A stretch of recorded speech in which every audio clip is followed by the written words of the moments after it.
তুই থাম, তোর প্রতি আমার মায়ার নজর পড়ে গেছে, তুই আর যাস না, তুই থাম, তোর জাহান্নামে যাওয়া লাগবে না। এই আশা নিয়ে আল্লাহ তাআলা বারবার তাকাইতেছিলাম। আল্লাহ, আমার দিলে বিশ্বাস ছিল যে তুমি আমাকে থামাবা, আমাকে তুমি একটু রহমতের নজরে তাকাবা, আমার দিকে তোমার মায়ার নজরে তাকাবা, আমাকে থামাবা, আর বলবা বান্দা তুমি যাও না। এই আশা নিয়ে তাকাইতেছি বারবার। তখন আল্লাহ তাআলা বলবে, এই বান্দা, যখন তুই এতটুক বিশ্বাস তোর আছে যে আমি আল্লাহ তাআলার তরফ থেকে বান্দার প্রতি রহমতের দৃষ্টি থাকবে, মায়ার নজর থাকবে পরিসীম, যা যা, এইটুক ঈমান থাকার কারণে তোকে আমি জান্নাত দিয়ে দিলাম। বলেন সুবহানাল্লাহ।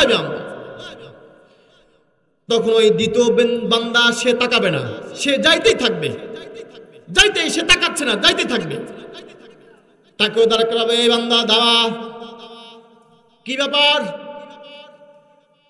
তোদের দুইজনকে আমি যাইতে বললাম জাহান্নামে, একজন তাকায় আবার যায়, আবার তাকায় আবার যায়, পরিশেষে তার ফয়সালা জান্নাত হয়ে গেল, আর তুই একটা বার আমার দিকে তাকালি না, কারণটা কি বল?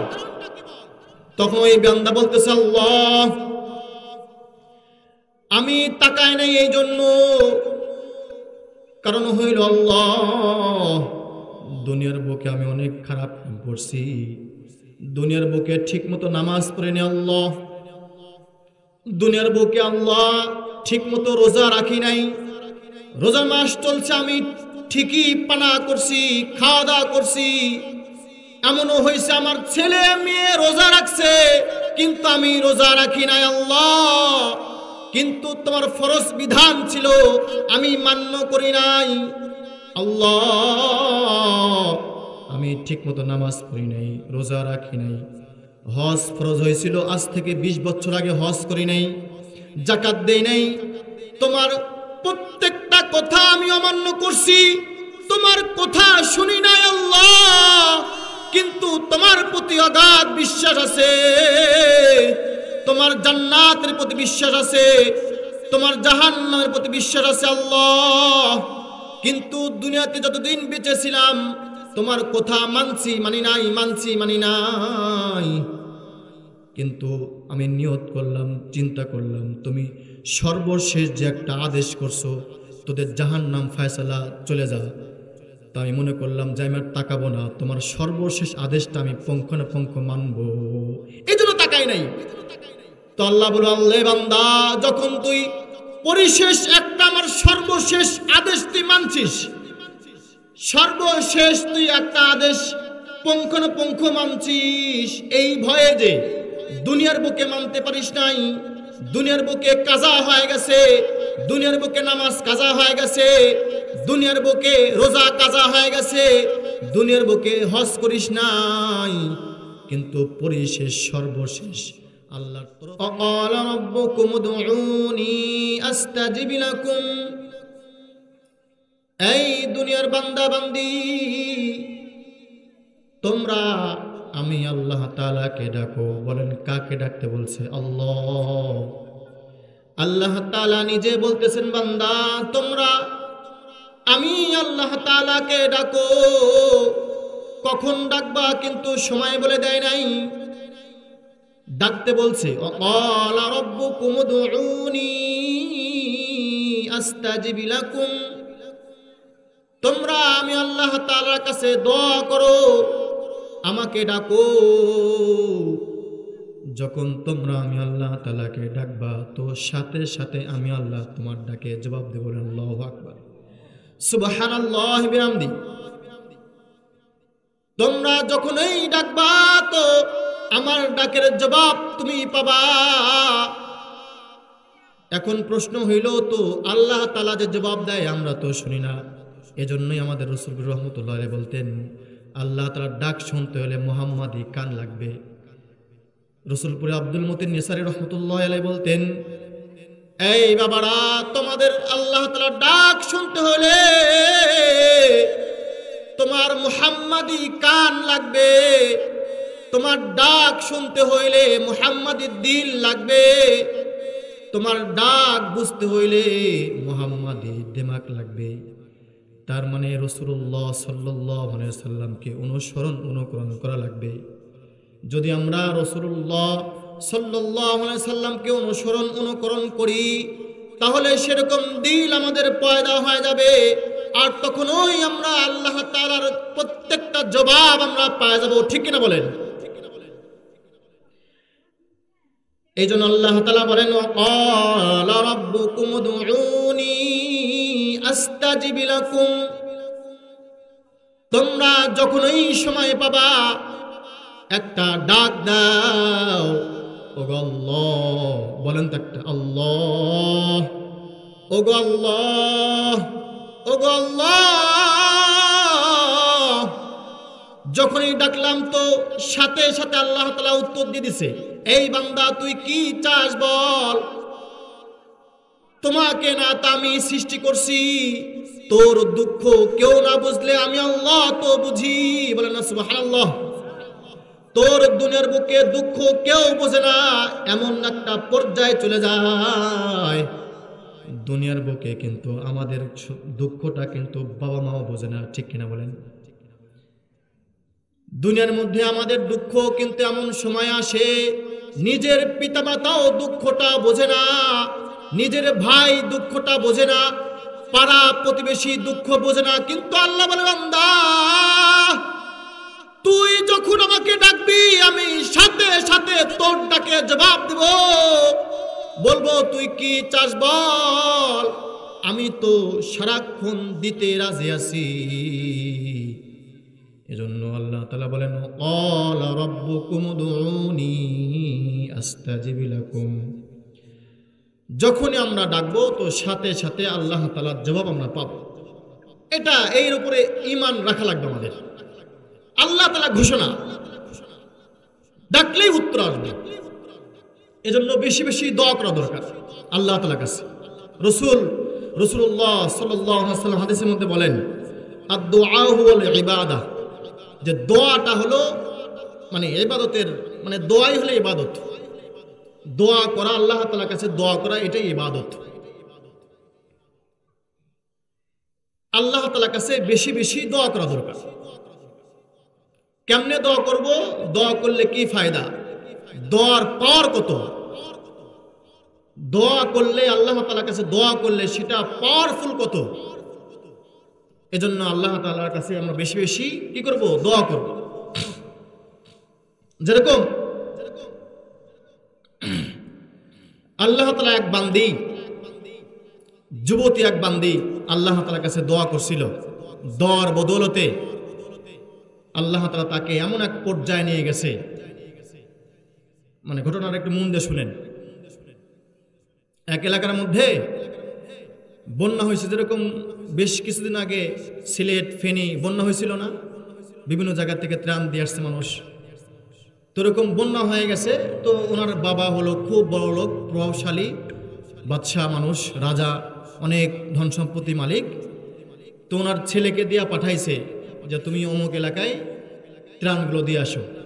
কিন্তু ওর বাড়ির পাশেই একটা সুন্দরী মেয়ের সাথে তার, মানে ওই মেয়েকে সে পছন্দ করতো, কিন্তু মেয়ে তাকে পছন্দ করতো না। এক পর্যায়ে তাকে বিয়ের প্রস্তাবও দিছিল, কিন্তু ওই মেয়ে এবং তার বাবা, তার বংশ জানে যে এই ছেলে ভালো না, বড়লোক মানুষ, 420 এর ঘুরে বেড়ায়, তার বিবাহ প্রস্তাবে রাজি হয়নি, তাকে ইগনোর করছে। ছেলে প্রস্তাব দিছে, রাজি হয় নাই। এক পর্যায়ে তার বাবাকে দিয়ে রাজি করাইছে, সেও রাজি হয় নাই। তাহলে বড়লোক মানুষ প্রস্তাব দিল, গরিব খেটে খাওয়া মানুষ তাদের প্রস্তাবে রাজি হয় নাই, কারণ তারা ছিল আল্লাহ তাআলা আল্লাহওয়ালা ছিল। বলেন সুবহানাল্লাহ। মেয়ে ছিল আল্লাহওয়ালা ছিল। তো ওই পরিবার যখন ওই মেয়ের বিবাহ হয়ে গেছে, ওই এলাকার মধ্যে এই ছেলে জানতো না যে ওই এলাকার মধ্যে এই মেয়ের বিবাহ হয়েছে। তো উনি ত্রাণ নিয়ে গেছে, ত্রাণ দিচ্ছে, সবাই লাইন ধরে দাঁড়ায় আছে। এক পর্যায়ে হঠাৎ তাকায় দেখে ওই ছেলে তো চিনে ফেলছে যে এই সেই মেয়ে।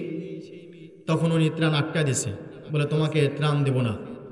বলে তুমি তো সেই মেয়ে, আমি তোমাকে সেই আজ থেকে 10-12 বছর আগে পছন্দ করতাম, তো তুমি এখানে বিবাহ করছো, তোমার কি অবস্থা? তখন উনি বলতেছে আমি অনেক গরিব হয়ে গেছি। বলে তুমি কেমনে গরিব হইছো? ছোটবেলায় তো আমি তোমাকে বিবাহর প্রস্তাব দিয়েছিলাম, তুমি তো আমার কথায় রাজি হও নাই। বলতেছে হ্যাঁ, রাজি হই নাই, কারণ হলো আপনি হলো খারাপ, আপনি হলো দুশ্চরিত্র আপনি আল্লাহ তাআলার কাছে কোনো নামাজ কালাম পড়েন না, আল্লাহ তাআলার কথা শুনেন না, নামাজ কালাম কিচ্ছু নাই, হজ জাকাত নাই, রোজা রাখেন না। কারণ হইল আমি আপনার বাড়ির পাশেই তো আমি থাকতাম, আমি সব দেখতাম, আপনি কোনোদিন মসজিদে যান নাই, আপনি নামাজও পড়েন নাই, রোজাও রাখেন নাই, এই জন্য আপনার বিবাহে প্রস্তাবে রাজি হই নাই। কিন্তু আজ আমার কপালে কি নির্মম পরিহাস, আমার স্বামীটা মারা গেছে, আমার কোলে তিনটা বাচ্চা, এক তো আমি গরিব হয়ে গেছি, আমার স্বামী নাই, আবার প্লাবন হয়ে গেছে, সব মিলে আমি এখন দুঃখী হয়ে গেছি। বলতেছে তোমাকে ত্রাণ দেব, তবে শর্ত হইল সেই পূর্বে সেই কথা তোমাকে আমার সাথে একটু সময় দিতে হবে। নাউজুবিল্লাহ বলেন। যদি তুমি আমাকে একটু সময় দাও তাহলে আমি তোমাকে ট্রাকে ত্রাণ দিব, কেউ কোনো বাধা দিতে পারবে না। এই কথা বলছে তো ওই মেয়েটা দূরে চলে গেছে, তার বাচ্চাদেরকে নিয়ে চলে গেছে।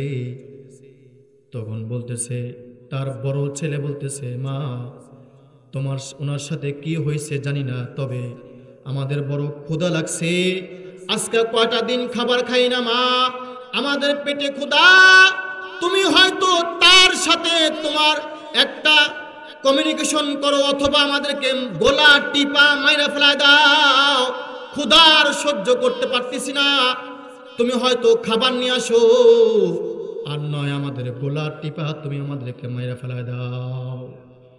এই কথা যখন ছেলে বলতেছে, ওই ছেলে বলতেছে সফরে যাওয়ার পরে বনের মধ্যে রান্না করতেছে। তো রান্না করা অবস্থায় এক বন্ধু রান্না করে আর এক বন্ধু শুয়ে থাকে, পালাক্রমে রান্না করে। তখন উনি দেখে যে বন্ধু শুয়ে আছে, যে বন্ধু রান্না করতেছে, যখন চুলা নিভে যায় তখন উনি চুলার মধ্যে হাত দিয়ে আবার আগুন জ্বালায় ফেলে, বলেন আল্লাহু আকবার বলেন। তো এই দৃশ্য সে দেখছে। তখন বলে বন্ধু, আমি তোমার সাথে অনেক দিন থেকে ঘুরি, কিন্তু তোমার যে কারিশমা দেখলাম, চুলা নিভে গেলে তুমি হাত দিয়ে আগুন জ্বালাও, এটা কেমনে সম্ভব? তোমার হাতে একটু আগুনের একটু ছোঁয়া লাগে না, হাত পুড়ে না? তখন উনি বলতেছে এটা আমার কারিশমা না, এটা আমার দোয়া না, আমার জন্য একটা আল্লাহ তাআলার তরফ থেকে এক পরহেজগারিন এক বান্দি আমার জন্য দোয়া করেছিল, তার অবদান। আল্লাহু আকবার বলেন, সুবহানাল্লাহ বিহামদি। এটা মূল কথা, ভুলে গেছিলাম। তো এই কথা বলার পরে তখন উনি ঘটনা বলতেছে যে কাহিনী কেমনে, তখন আবার ওই জায়গায় যাই। তখন উনি বলতেছে, ছেলে যখন বলল মা তুমি হয়তো আমাদের জন্য খাবার নিয়ে আসো, আর না হয় তোমার ছেলেদেরকে তুমি গোলা টিপা মাইরা ফেলায় দাও। যখন এই কথা বলছে মা আর সহ্য করতে পারে না, মা আবার ওই ছেলের দিকে আসতেছে। ছেলে তো মহা খুশি হয়ে গেছে যে আমার প্রস্তাবে রাজি হয়ে গেছে। আবার ছেলে দেখতেছে যে হাঁটি পা করে ওই যুবতী মহিলা আসতেছে। তখন তো উনি মনে মনে ভাবতেছে যে মনে হয় আমার কথায় রাজি হয়ে গেছে। যখন কাছে চলে আসছে বলতেছে আমার ছেলে রিকোয়েস্ট করছে, তার মানে এই নয় যে আমি তোমার খাবার নিতে আসছি, তার মানে এটা তুমি ভেবো না যে আমি তোমার ত্রাণ নিতে আসছি। কারণ হইল আমি আল্লাহকে বড় ভয় করি, আল্লাহু আকবার বলেন। আমি আল্লাহকে বড় ভয় করি, আমি আল্লাহ তাআলার কাছে দোয়া করি, আমি ভালো করে জানি আমার আল্লাহ আমাদেরকে কখনোই না খাওয়ায় মারতে পারে না, এই বিশ্বাস আমার আছে। সুবহানাল্লাহ। উনি কথা স্মরণ করে দিল, তুমি ভেবো না আমার ছেলের রিকোয়েস্টে তোমার কাছে আসলাম, আমি তোমার কথায় রাজি হয়ে আবার তোমার ত্রাণ নেব, না না না, আমার আল্লাহ যে আছেন, আমি আল্লাহকে বড় ভয় করি, আমি আল্লাহ তাআলার কাছে দোয়া করি, এই দোয়ার বদৌলতে আমার বিশ্বাস, অগাধ বিশ্বাস আমার আছে যে আমাদেরকে, আমাকে সহ আমার মাসুম বাচ্চাদেরকে আল্লাহ তাআলা কখনোই রিজিক বিহীন না খাওয়ায় আমাদেরকে মারতে পারেন না আল্লাহ তাআলা, এই বিশ্বাস আমার আছে। এই কথা যখন বলছে, ধমক দিয়ে বলছে, ওই ছেলের বন্ধু বলতেছে, বন্ধু ওই যুবতী মেয়ের তার যে একটা দোয়ার পর, তার ঈমানে পাওয়ারের চোটে আমার দিলটা নরম হয়ে গেছে, আমার শরীরে প্রত্যেকটা লোম দাঁড়ায় গেছে, বলেন আল্লাহু আকবার। তখন এই বাচ্চার ছেলে বলতেছে, বন্ধু ওই সেই আমার প্রতন প্রেমিক, আল্লাহ তাআলার বড় পেয়ারা বান্দি, তার কথা আমার দিলের মধ্যে দাগ কাটছে। আমি তো দুনিয়ার লোভে পড়ে গেছিলাম, কিন্তু আমার সে চোখটা খুলে দিছে, আমাকে বুঝাই দিল, চোখে আঙ্গুল দেয়া বুঝাই দিল যে না না, রজ্জাক তুমি না, রজ্জাক তুমি না, রজ্জাক কে বলেন? কে? আল্লাহ রজ্জাক। আল্লাহ ছাড়া কিন্তু দুনিয়ার বুকে মা রজ্জাক না, বাবা রজ্জাক না, রজ্জাক কিন্তু কে? আল্লাহ। আল্লাহ তাআলা ছাড়া কিন্তু রিজিক দাতার কেউ নাই, ঠিক কিনা বলেন? উনি আমার চোখটা, আমার চোখে আঙ্গুল দেয়া বোঝায় গেছে। তখন পরিশেষ বলতেছে যে আমার আল্লাহর প্রতি অগাধ বিশ্বাস আছে, আমার মনে হইতেছে আমার এখান থেকে বাড়ি পৌঁছানোর আগেই আমার বাড়িতে আল্লাহ তাআলা ত্রাণটা পৌঁছায় দিবে, এই বিশ্বাস, এই কথা বলে উনি রওনা করছে। তখন উনি ছেলে বলতেছে তার সাথে যারা আছে, এই ওই আল্লাহ তাআলা যে এত ভয় করে সেই যুবতী, তার কথার দ্বারা আমার অন্তরটা তাজা হয়ে গেছে, ইমানটা তাজা হয়ে গেছে।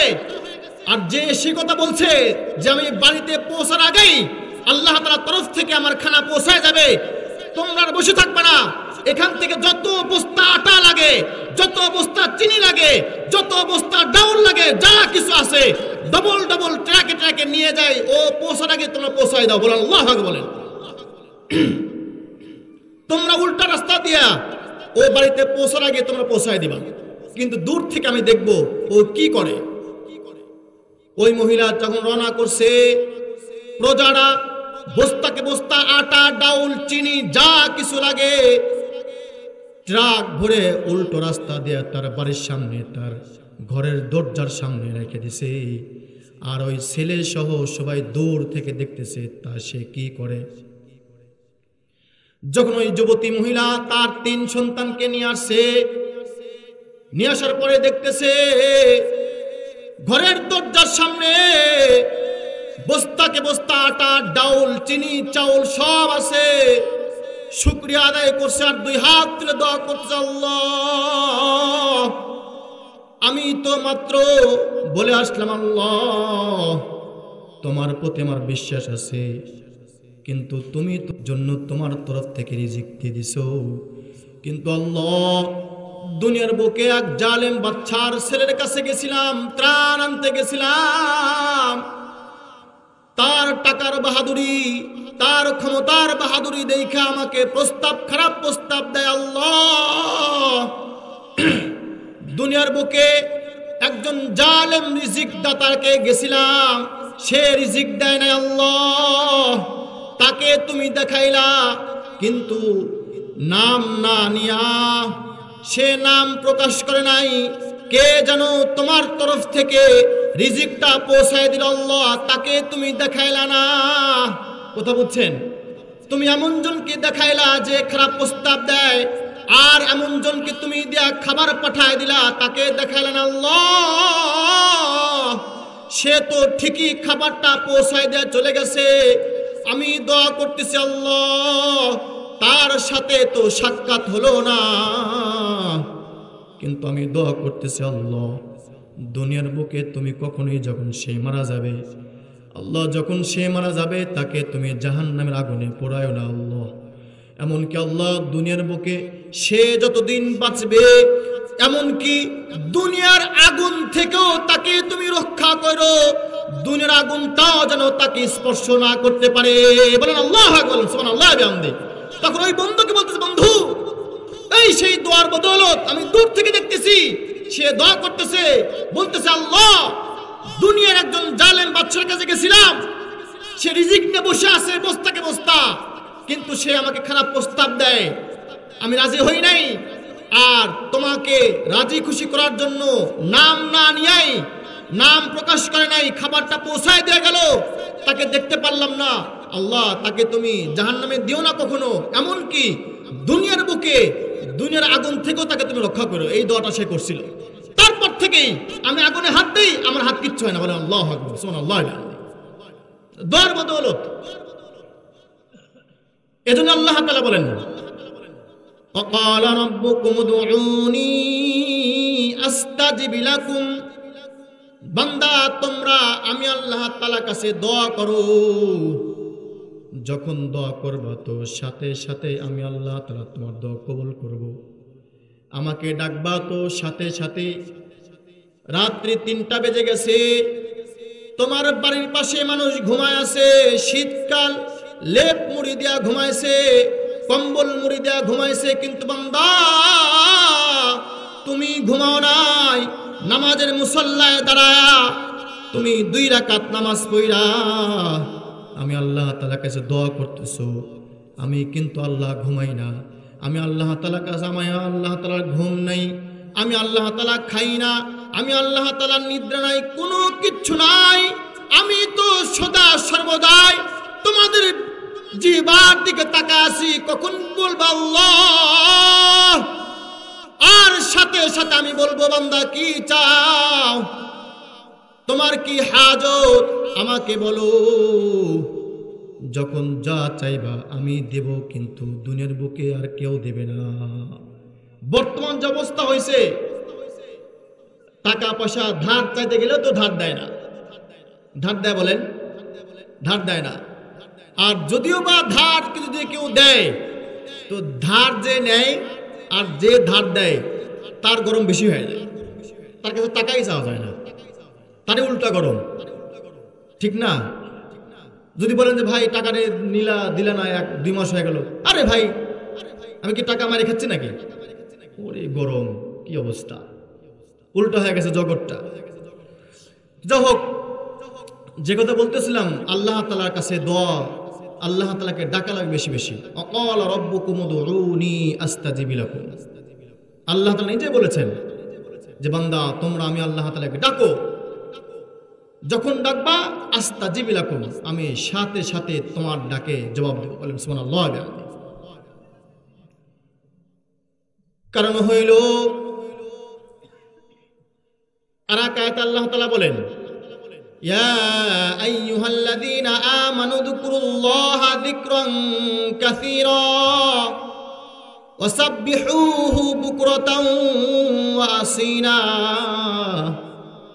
এই আয়াতের মধ্যে আল্লাহ তাআলা বলেন, বান্দা তোমরা কখন ডাকবা, ইয়া আইয়ুহাল্লাযীনা আমানু যকুরুল্লাহা যিকরান কাসীরা, তোমরা যারা ঈমান আনছো আমাকে তোমরা সকাল ও সন্ধ্যায় ডাকবা। তোমরা মসজিদে গিয়া জামাতের সাথে নামাজ আদায় করবা, ফজরের নামাজ পড়ার পরে একটু হালকায় জিকির করবা, আমি আল্লাহ তাআলাকে ডাকবা। কারণ হইল আমি আল্লাহ তাআলা জানি তুমি দুনিয়ার বুকে ভ্যান চালায় খাও, তুমি দুনিয়ার বুকে রনবাগাতে ব্যবসা আছে, দোকানপাট আছে, তুমি দুনিয়ার বুকে ধান কাইটা খাও, তোমার ভ্যান আছে, অটো আছে, তুমি কৃষি কাজ করো। এজন্য সকাল ও সন্ধ্যায় আমি আল্লাহ তাআলাকে ডাকবা। আমি আল্লাহ তাআলাকে ডাইকা একটু জিকির কইরা তোমার কর্মে তুমি বের হয়ে যাও, তোমার কাজগুলো বরকত দিবে কে? আল্লাহ। আমি আল্লাহ বরকত দিব, বেশি বেশি বরকত দিয়া দিব। দুনিয়ার বুকে যখন কাজ শেষ হয়ে গেল, আবার তুমি যখন রাত্রি ফিরে আসবা, আবার তুমি আমাকে ডাকো, আল্লাহ জিকির করো। আল্লাহ বলে সময় বলে দিলেন, বলে আল্লাহ তাআলা কত দয়া কত মায়া। আল্লাহ তাআলা সময় বলে দিলেন, ইয়া আইয়ুহাল্লাযীনা আমানু যকুরুল্লাহা যিকরান কাসীরা। সকাল ও সন্ধ্যায় আল্লাহ তাআলাকে ডাকতে বলছে বেশি বেশি, কারণ সারাদিন আমরা সময় পাবো না, কাজে ব্যস্ত, দোকানপাট আছে, ব্যবসা আছে, গাড়ি চালানো আছে, ইত্যাদি বিভিন্ন কাজ আমার ব্যস্ত থাকবো,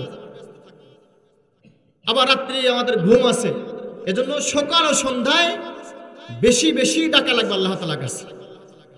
আসাব্বিহুহু বুকরাতাও ওয়া আসীলা। সকাল ও সন্ধ্যায় আল্লাহ তাআলা ডাকতে বলছে, কারণ হইল আল্লাহ তাআলা কত মায়া কত দয়া। আল্লাহ তাআলার মায়া কিন্তু অপরিসীম, বান্দার প্রতি সব সময় মায়ার নজরে তাকায় আছে। আমাদের প্রতি আল্লাহ তাআলা মায়ার নজরে তাকায় আছে, করুণার দৃষ্টি তাকায় আছে। হাদিসের মধ্যে আছে, যেদিন বিচার কার্য শুরু হবে, দুইজন লোক আসবে, বিচার কার্য দাঁড়ায় থাকবে, তাদের ঈমান আছে কিন্তু নেকি খুব কম। ঈমান আছে কিন্তু নেকি কি খুব কম। এক পর্যায়ে তাদের দুইজনের জাহান্নামের ফয়সালা হয়ে যাবে।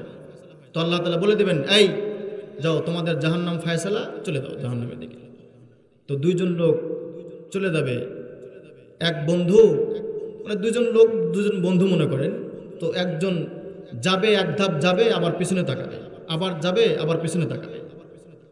তো এক পর্যায়ে যাইতে যাইতে আল্লাহ তাআলা, এই থাম, এদিকে আসো, কি ব্যাপার?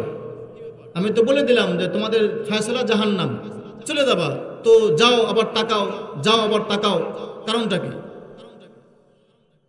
তখন ওই লোক বলবে, আল্লাহ, জীবনের জীবদ্দশায় শুনেছিলাম কত ওয়াজ মাহফিলে উলামায়ে কেরাম বলেছিল, প্রত্যেক সপ্তাহে জুমার নামাজ আলোচনা করছিল, তোমার মায়া তোমার দয়া নাকি অপরিসীম, তোমার মায়া বান্দার প্রতি অপরিসীম, তোমার মায়া তোমার দয়া বান্দার প্রতি অপরিসীম। এই কথা শুনেছিলাম, বিশ্বাস করেছিলাম। যখন তুমি বললা যে জাহান্নামে চলে যাও, আমি বারবার তোমার দিকে তাকাইতেছিলাম আর যাইতেছিলাম। আমার মনে বিশ্বাস ছিল যে তুমি কখন যেন তুমি বলো, এই বান্দা তুই থাম, তোর প্রতি আমার মায়ার নজর পড়ে গেছে, তুই আর যাস না, তুই থাম, তোর জাহান্নামে যাওয়া লাগবে না। এই আশা নিয়ে আল্লাহ তাআলা বারবার তাকাইতেছিলাম। আল্লাহ, আমার দিলে বিশ্বাস ছিল যে তুমি আমাকে থামাবা, আমাকে তুমি একটু রহমতের নজরে তাকাবা, আমার দিকে তোমার মায়ার নজরে তাকাবা, আমাকে থামাবা, আর বলবা বান্দা তুমি যাও না। এই আশা নিয়ে তাকাইতেছি বারবার। তখন আল্লাহ তাআলা বলবে, এই বান্দা, যখন তুই এতটুকু বিশ্বাস তোর আছে যে আমি আল্লাহ তাআলার তরফ থেকে বান্দার প্রতি রহমতের দৃষ্টি থাকবে, মায়ার নজর থাকবে অপরিসীম, যা যা, এইটুক ঈমান থাকার কারণে তোকে আমি জান্নাত দিয়ে দিলাম। বলেন সুবহানাল্লাহ। তখন ওই দ্বিতীয় বান্দা সে তাকাবে না, সে যাইতেই থাকবে, যাইতেই, সে তাকাচ্ছে না, যাইতেই থাকবে। তাকেও দাঁড় করাবে, এই বান্দা দাঁড়া, কি ব্যাপার? তোদের দুইজনকে আমি যাইতে বললাম জাহান্নামে, একজন তাকায় আবার যায়, আবার তাকায় আবার যায়, পরিশেষে তার ফয়সালা জান্নাত হয়ে গেল, আর তুই একটা বার আমার দিকে তাকালি না, কারণটা কি বল? তখন ওই বান্দা বলতেছে, আল্লাহ, আমি তাকাই নাই এই জন্য, কারণ হইল আল্লাহ, দুনিয়ার বুকে আমি অনেক খারাপ কাম করছি, দুনিয়ার বুকে ঠিক মতো নামাজ পড়িনি আল্লাহ, দুনিয়ার বুকে আল্লাহ ঠিক মতো রোজা রাখি নাই, রোজা মাস চলছে, আমি ঠিকই পানা করছি, খাওয়া দাওয়া করছি, এমনও হয়েছে আমার ছেলে মেয়ে রোজা রাখছে কিন্তু আমি রোজা রাখি নাই আল্লাহ, কিন্তু তোমার ফরজ বিধান ছিল আমি মান্য করি নাই আল্লাহ, আমি ঠিকমতো নামাজ পড়ি নাই, রোজা রাখি নাই, হজ ফরজ হয়েছিল আজ থেকে 20 বছর আগে হজ করি নাই, যাকাত দেই নাই, তোমার প্রত্যেকটা কথা আমি অমান্য করছি, তোমার কথা শুনি নাই আল্লাহ, কিন্তু তোমার প্রতি অগাধ বিশ্বাস আছে, তোমার জান্নাতের প্রতি বিশ্বাস আছে, তোমার জাহান্নামের প্রতি বিশ্বাস আছে আল্লাহ। কিন্তু দুনিয়াতে যতদিন বেঁচে ছিলাম তোমার কথা মানছি মানি নাই, মানছি মানি নাই, কিন্তু আমি নিয়ত করলাম, চিন্তা করলাম তুমি সর্বশেষ যে একটা আদেশ করছো তোদের জাহান্নাম ফয়সালা চলে যা, তাই আমি মনে করলাম যে আমি আর তাকাবো না, তোমার সর্বশেষ আদেশটা আমি পুঙ্খানুপুঙ্খ মানবো, এই জন্য তাকাই নাই। তো আল্লাহ বলল, আল্লাহ বান্দা, যখন তুই পরিশেষ একটা আমার সর্বশেষ আদেশ তুই মানছিস, সর্বশেষ তুই একটা আদেশ পুঙ্খানুপুঙ্খ মানছিস, এই ভয়ে যে দুনিয়ার বুকে মানতে পারিস নাই, দুনিয়ার বুকে কাজা হয়ে গেছে, দুনিয়ার বুকে নামাজ কাজা হয়ে গেছে, দুনিয়ার বুকে রোজা কাজা হয়ে গেছে, দুনিয়ার বুকে হজ করিস নাই, কিন্তু পরিশেষ সর্বশেষ আল্লাহর তরফ থেকে একটা আদেশ মানছিস, যা যা, এই জন্য তোকেও জান্নাত দিয়ে দিলাম। বলে আল্লাহু আকবার, সুবহানাল্লাহি ওয়া বিহামদিহি। আল্লাহ বন্ধু হয়ে গেল, বন্ধু। যদি আমি আপনি আল্লাহ তাআলাকে ডাকি, যত ডাকবো তত আল্লাহ তাআলা আমার জন্য বন্ধু হয়ে যাবে, ঠিক কিনা বলেন? বন্ধু হয়ে যাবে। আর আল্লাহ তাআলা যদি একবার বন্ধু হয়ে যায় তাহলে কিন্তু আমার মরণ সহজ, তাহলে আমার জীবন চলার পথ সহজ। আর যদি আমি ডাকলাম না আল্লাহ তাআলাকে, আল্লাহ তাআলার তরফ থেকে যত বিধিবিধান আছে কিছুই মানলাম না, তাহলে কিন্তু আল্লাহ কখনোই বন্ধু হবে না। আর বন্ধু না হইলে আমাদের মরণ কঠিন, সব কঠিন, ঠিক কিনা বলেন? এজন্য আল্লাহ তাআলা আমাদের বন্ধু হওয়া লাগবে। বন্ধু হওয়ার জন্য যা কিছু প্রয়োজন, আল্লাহ তাআলার তরফ থেকে যত বিধিবিধান আছে সব মানা দরকার।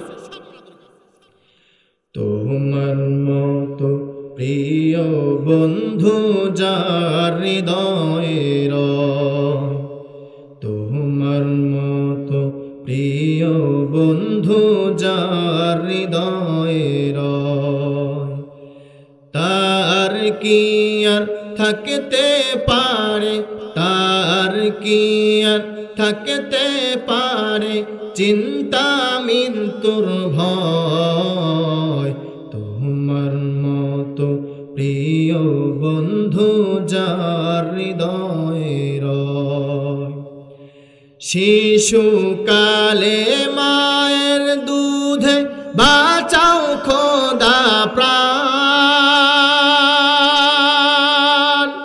মায়ের স্নেহে বেড়ে উঠি তোমার অবদান। আল্লাহু তাকবীর, নারায়ে তাকবীর। শিশুকালে মায়ের দুধে বাঁচাও খোদা প্রাণ, মায়ের স্নেহে বেড়ে উঠি তোমার অবদান। বন্ধু হয়ে ভালোবাসা, বন্ধু হয়ে ভালোবাসা ছড়াও জগতময়, তোমার মতো প্রিয় বন্ধু যার হৃদয়ের, তোমার মতো প্রিয় বন্ধু যার হৃদয়ের। চোখে দিলে জ্যোতি তুমি, মুখে দিলে ভাষা, দেহে দিলে শক্তি বন্ধু, মনে দিলে আশা। আমাদের মনের আশা কে দিছে? কে? আল্লাহ। আমাদের মুখের ভাষা কে দিছে বলেন? কত সুন্দর করে কথা বলতে পারি, কত সুন্দর করে কথা বলতে পারি। একটা লোক দিয়া 1 লাখ টাকা দেয়া যে কাজ করানো যায় না, সুন্দর মিষ্টি মিষ্টি কথা বইলা সে কাজ করানো যায়, ঠিক কিনা বলেন? মুখের ভাষা কে দিছে? কে? আল্লাহ। কত সুন্দর করে কথা বলতে পারি, একটু চিন্তা করেন তো কোথায় থাকে। আপনি পুরো শরীর কাটবেন, টুকরো টুকরো করবেন, কিন্তু কোথার খুনি পাওয়া যাবে না। তার মানে কার অবদান? কার? আল্লাহর। আল্লাহ তাআলা আমাদেরকে বাক শক্তি দান করছে, এজন্য শুকরিয়া কার আদায় করতে? আল্লাহ।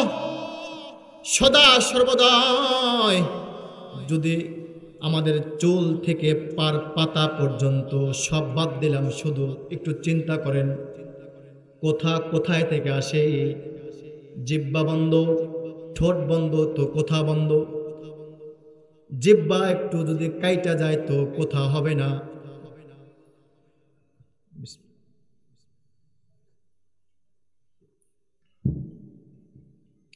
তাহলে মুখের ভাষা কে দিছে বলেন? আল্লাহ। মনে আশা কে দিছে? মনের আশা, কত আশা, কত জল্পনা, কত কল্পনা, কত আশা।